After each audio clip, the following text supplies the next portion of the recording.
Operation కర్రెగుట్టను మోహరించిన భద్రతా బలగాలు మావోయిస్టుల కోసం కొనసాగుతున్నటువంటి కూంబింగ్ హెలికాప్టర్లతో భద్రతా బలగాలకు ఆహారం నీళ్లు చర్చించుకుందాం. శాంతి చర్చలకు ప్రభుత్వం ముందుకు రావాలి. తెలంగాణ సరిహద్దులో సైనిక చర్యలు నిలిపివేయాలి. రూపేష్ పేరుతో మావోయిస్ట్ పార్టీ లేఖ విడుదల అంటూ చూస్తున్నాం. ఆపరేషన్ కర్రెగుట్టల్లో ఏం జరుగుతోంది అనేది ఆసక్తికరంగా కొన్ని విషయాలు అయితే బయటకు వస్తున్నాయి. ఒకవైపు పాకిస్తాన్కి సంబంధించినటువంటి యుద్ధానికి భారతదేశం సన్నద్ధమవుతున్నటువంటి ఈ తరుణంలో ఆపరేషన్ కర్రెగుట్టలు మొత్తం కూడా దాదాపు 20,000 మంది భద్రతా బలగాలు మోహరించినట్టుగా తెలుస్తోంది.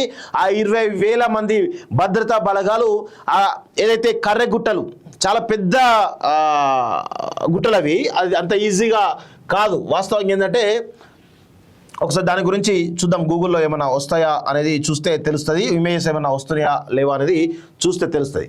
సో ఇక్కడ దీనికి సంబంధించి ఉన్నాయి. అయితే ఇక్కడ కర్రెగుట్టల్లో ఈ కర్రెగుట్టలు అనేది చాలా పెద్ద అడవి. ఆ పెద్ద అడవి ఎట్లుంటుందంటే ఇట్లా, అంటే దాదాపు ఒక 30 ఉంటాయి. ఇట్లా బీజాపూర్ తెలంగాణ సరిహద్దులో పెద్ద అడవులవి. ఇట్లా పెద్ద కొండలు ఉంటాయి.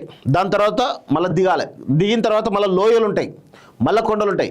ఇట్లా 30 పైగా గుట్టలు ఉంటాయట.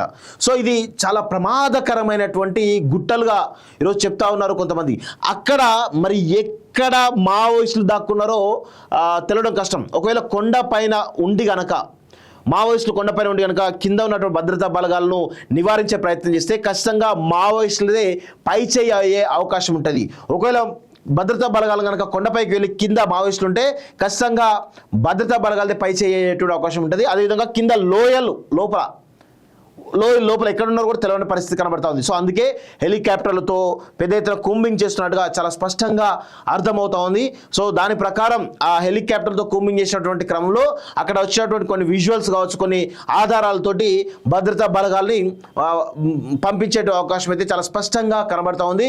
యుద్ధ విమానాలు కూడా కర్రెగుట్టల్లో తిరుగుతున్నట్టుగా తెలుస్తూ ఉంది. మొత్తానికైతే అక్కడ జనరల్గా చాలా మంది ఏం చెప్తున్నారంటే హిజ్మా కోసం పట్టుకోవడానికే ప్రయత్నం చేస్తున్నట్టు తెలుస్తూ ఉంది అంటున్నారు తప్ప హిజ్మాతో పాటు హిజ్మా కంటే చాలా సీనియర్లు చాలా మంది కూడా ఆ గుట్టలలో దాక్కున్నారు. పెద్ద ఎత్తున దాదాపు 2,000 మందికి పైగా ఆ మావోయిస్టులు అక్కడ దాక్కున్నట్టుగా తెలుస్తుంది. ఆ 2,000 మంది మావోయిస్టులను మట్టుబెట్టడానికి భారత భద్రతా బలగాలు ఏవైతున్నాయో మోహరించినట్టుగా చుట్టూ మొత్తం కూడా మోహరించినట్టుగా చాలా స్పష్టంగా అర్థమవుతా ఉంది.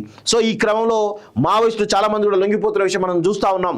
సో అక్కడ ఇక ఆ యొక్క గుట్టను కంప్లీట్గా స్వాధీనం చేసుకుని తమ గుప్పిట్లోకి తీసుకుంటే మావోయిస్టులు కంప్లీట్గా అంతమయ్యేటువంటి అవకాశం అయితే చాలా స్పష్టంగా కనబడతా ఉంది. ఒకవైపు ఇండియా పాకిస్తాన్ సంబంధించిన యుద్ధం మొదలవుతున్నటువంటి ఈ క్రమంలో ఇటు కర్రెగుట్టల అంశం కూడా చాలా పెద్ద ఎత్తున చర్చకైతే దారితీస్తూ ఉంది. చూద్దాం మరి ఆ భద్రతా బలగాలు ఏ విధంగా మోహరిస్తాయి, ఏ విధంగా ఉంటుందో చూడాల్సిన అవసరం అయితే ఉంది.